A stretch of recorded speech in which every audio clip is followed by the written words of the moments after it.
Welcome to our YouTube channel. In this video, we are going to discuss the age-old argument, turbochargers versus superchargers.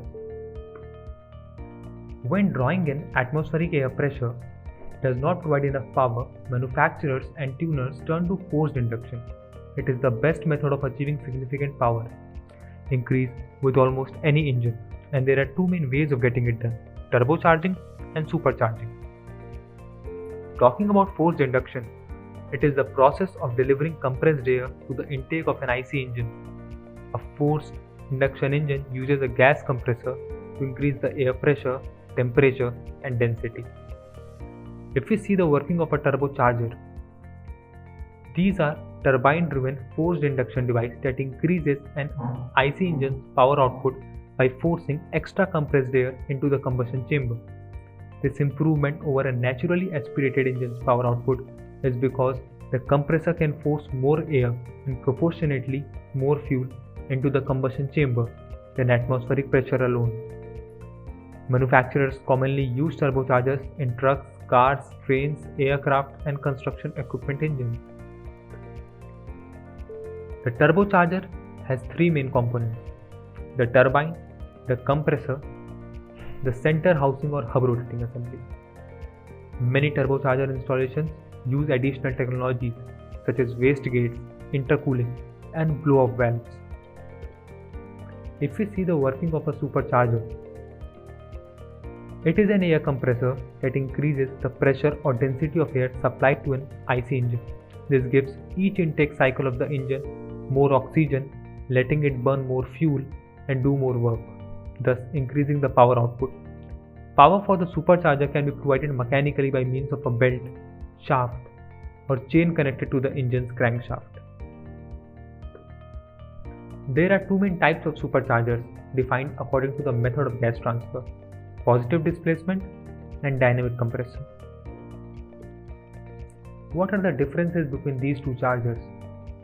A turbocharger uses the velocity and heat energy of the searingly hot and expanding exhaust gases rushing out of an engine cylinder to spin a turbine that drives a small compressor or impeller that in turn stuffs more air back into the engine. A supercharger also pumps additional air into the engine, but it is instead driven mechanically by the engine via a belt that runs off the crankshaft or by an electric motor. A supercharger requires engine power to run, while a turbocharger runs off waste energy created by the engine. If we look over the pros of turbocharger, the power versus size factor allows for a smaller engine displacement to produce much more power relative to their size. Smaller engines use less fuel to idle and have less rotational and reciprocating mass, which improves fuel economy.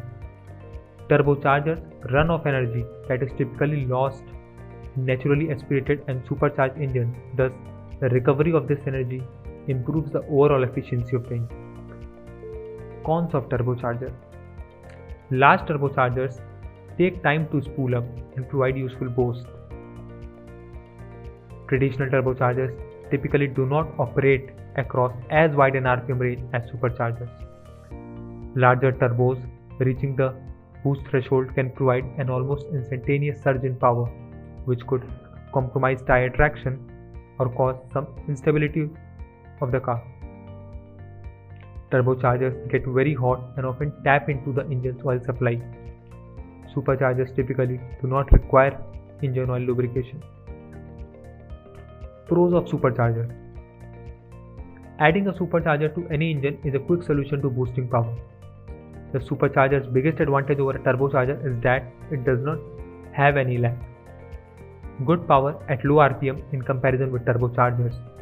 Cost-effective way of increasing horsepower. Cons of supercharger: the biggest disadvantage of superchargers is that they suck engine power simply to produce engine power. In this, we are essentially powering an air pump with another air pump. Because of this, superchargers are significantly less efficient than turbochargers. The engine internals will be exposed to higher pressure and temperatures, which will of course affect the longevity of the supercharger engine. Twin charger: It is a combination of an exhaust-driven turbocharger and a mechanically driven supercharger, each mitigating the weakness of the other. Twin charging is desirable for small displacement motors, especially those with a large operating RPM, since they can take advantage of an artificially broad torque band over a large speed range. There are two common types of twin charger system: series and parallel. Companies like Volvo have opted to use both a turbo and a supercharger in new vehicles. Some Volvos use a small supercharger to boost power of the line, the turbo taking over after it spools up. What's the point? Each system has its benefit.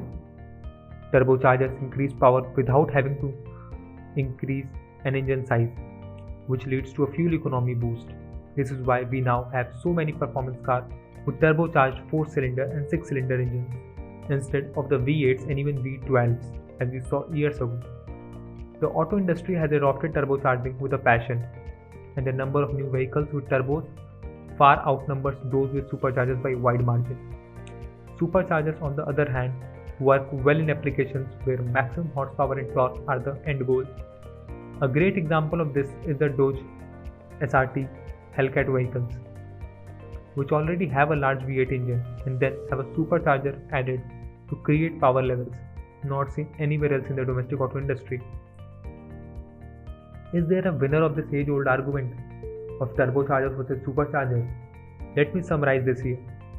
Auto manufacturers have decided that the turbochargers wins over superchargers by a relative margin. It is not so much about power, but rather fuel efficiency. Federal requirements for ever-improving fuel economy, strict greenhouse gas emissions standards, and customers' desire for good fuel mileage have driven car makers to use turbos rather than superchargers. Thank you for watching this video. If you enjoyed this video and want to hear from us again, be sure to hit that subscribe button before you go.